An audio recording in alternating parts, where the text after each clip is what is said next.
বিশাল সমাবেশ, যতদূর চোখ যায় লোকে লোকারণ্য। দেখে মনে হতে পারে লোকিভার্সের লিউ জনপ্রিয় তামিল নায়ক বিজয় থালাপাতির কোনো সিনেমার শুটিং এর অংশ, কিন্তু না, সিনেমা নয়, বাস্তবেই নির্বাচনী প্রচারণার অংশে একটি সমাবেশে যোগ দিয়েছিলেন তিনি, যেখানে বিজয় থালাপাতি রাজনৈতিক ভাষণ দিচ্ছেন। ভারতের প্রধানমন্ত্রী নরেন্দ্র মোদীকে ফ্যাসিস্ট আখ্যা দিয়ে হুঙ্কারও দিয়েছেন তিনি।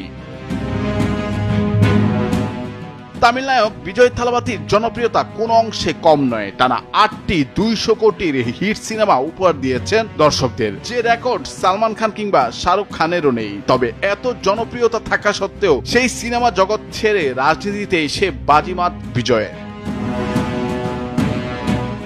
তামিলনাড়ুর মাদুরাই আসন্ন 2026 সালের বিধানসভা নির্বাচনকে সামনে রেখে প্রচারণায় অংশ নিয়েছেন লিউ খ্যাত এই মেগা স্টার। তার দলের নাম তামিলাগা ভেত্রি কাজাগাম। বিজয়ের হাত ধরে এই দলের সূচনা।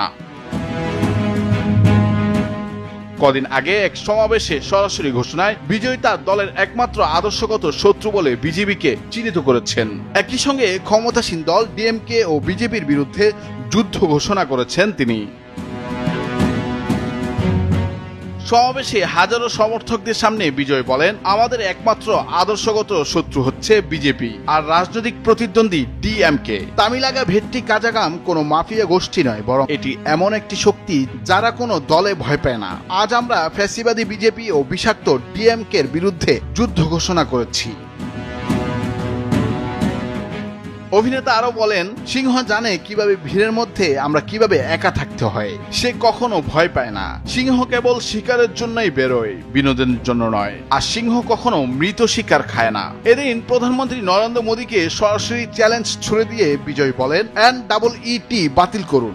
পারবেন কি নরেন্দ্র মোদী? আপনার একঘেয়েমির কারণে আমাদের ছাত্রছাত্রীরা ভুগছে। রাজনৈতিক বিশ্লেষকদের মতে বিজয় বর্তমানে তামিল রাজনীতিতে একটি তৃতীয় শক্তি গড়ে তোলার চেষ্টা করছেন।